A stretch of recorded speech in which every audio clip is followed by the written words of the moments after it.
Sorry for the weird gap in between reviews. Don't worry, I will try to explain it in good time.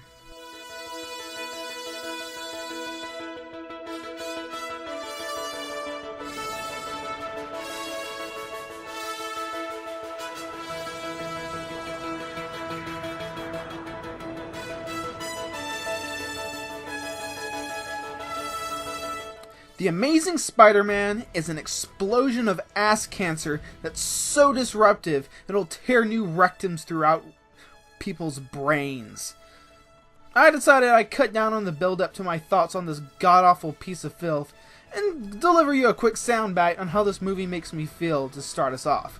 This fart from a skunk corpse is 2 hours and 21 minutes of pure unceasing agony. Okay, maybe the agony ceases occasionally for small second-long intervals, but then the tidal wave of garbage comes roaring back at full force, so you basically forget anything good that just happened. It came out now more than 3 years ago, and full-on confession, first time I saw it, I liked it. I sat my idiotic ass down in the theater and had a good time being cynically pandered to. I guess that's because basically, at the very least, this movie knows how to balance being egregiously disrespectful to the source material with randomly tossing in bits from the comics so that fanboys, like myself at that point, can see how faithful it was, even if it was only in the most superficially dumb ways. But this film does matter something here. In a way, I should thank it.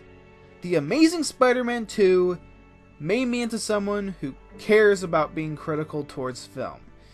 Because over the course of about 8 months, I didn't rewatch this film at all. And each month, I began to think a little less of it. Eventually, it slipped my mind entirely until February 2015, where I sat down and rewatched it again. That was the moment where it hit me exactly how wrong I had been. Suddenly, new senses of critiquing arose in me, and 2 months later in April, I decided to make my first YouTube review. And here we are now. So, basically, if it weren't for how much of an utter piece of crap this movie was, the channel Castleman Reviews might not exist. The Amazing Spider-Man 2 made me a critic. First off, let's talk about the plot. Plot. Actually, just kidding. This movie doesn't even come close to having a plot. Everything is so confusing, everything is so jumbled, nothing connects together in a sensical fashion, the characters don't move like people, nor do they even move as storytelling pieces. Everything in this god-awful piece of crap movie moves in a greedy, corporate way that's designed to print money as opposed to telling a story. But do things happen in this movie? I mean, I guess. A lot of it happens, but it's all complete trash. It's a complete cluster fart of complicated, shady stuff going on at Oscorp, Peter and Gwen having an annoying on-again, off-again romance that I'm sick of after one scene, Aunt May having a nursing job, Harry Osborn returning from overseas to establish a connection with Peter and his dying father, Peter trying to discover the truth about his parents, something we should have found about in the last movie because that was what was advertised in the trailers, and also we got the story of Max Dillon. Jesus, that's a load of stuff, and there's still probably some things I forgot to mention. And how does any of this intersect in a meaningful way? Well, that's just it. It doesn't. I mean, Peter parents' storyline is a big reveal that ties into Oscorp, but as the reveal is that Oscorp is evil. It's not really reveal, seeing that was something that was made blatantly obvious to us from the very first movie. And basically, as a result of this reveal, it's understood that Peter was able to be Spider-Man just because he's basically the only guy who could be. This takes away the everyman angle of the character. Peter isn't Spider-Man because of a freak accident here. He has powers because he coincidentally was bitten by spiders infused with his father's DNA. Was the point here trying to make his origin realistic or something? In the same movie where a guy gets blue electric eel powers? Oh, don't even get me started on Electro. He's this bizarre Spider-Man obsessed loser who stupidly gets powers and morphs at the flick of a switch into Evil Man. He's pulled right out of a Joel Schumacher film with all his quips and just his mannerisms, but unlike those films where you enjoy the ridiculousness at some degree because it's all moderately fits together in just a really weird whole, here Electro sticks out because the rest of the film isn't really anything like that bizarre crap. I mean, okay, the rest of the film is bizarre crap, but in a totally polarizing way from what Electro is. I mean, closest you might point out is Dr. Kafka, but even he feels like he's on a totally different rung on the tonal ladder. Peter Parker is a terrible character in this film. Seriously, he wasn't even playing Peter Parker. Everything about this performance bugs me, even down the stupid little random mannerisms he does in the film, such as climbing over a railing for no reason. His relationship with Gwen Stacy is a huge focal point of the film, and it would be fantastic if that actually worked, but no, it's mind-bogglingly insufferable. I don't care if the romantic leads have supposedly great chemistry. The story here is so horrible it would make anyone into a terrible couple. And just overall, Peter Parker, the relatability that makes the character so memorable and so enduring is just gone. Harry Osborn is the only villain here who might make a good one in maybe another movie, but that's something that needs way more time than he gets in this film. He's like Electro.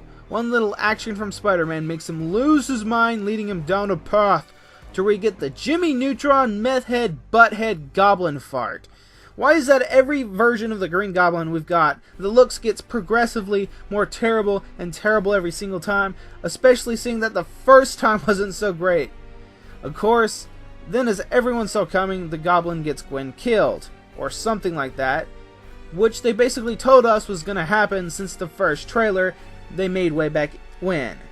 And it got progressively more obvious with every single trailer released, and I hated the inclusion of this. Because not only are all the themes and underlying principles exploited with her death, and the possibilities that Spidey may have been responsible for it are totally skipped out because they did the scene entirely wrong. Not only does the film skip half a year right to Peter becoming Spider-Man, instead of leaving an arc that could actually be capitalized in the next installment, which is ironic because everything else in the movie is setting up a new installment. The thing that pisses me most of all is that because they did it so terribly in this film, we aren't going to see it ever done right anytime soon in the MCU or anything. And this is an important storyline in the comics for Spider-Man. This is a really integral piece of who he becomes. I also hate the action and special effects.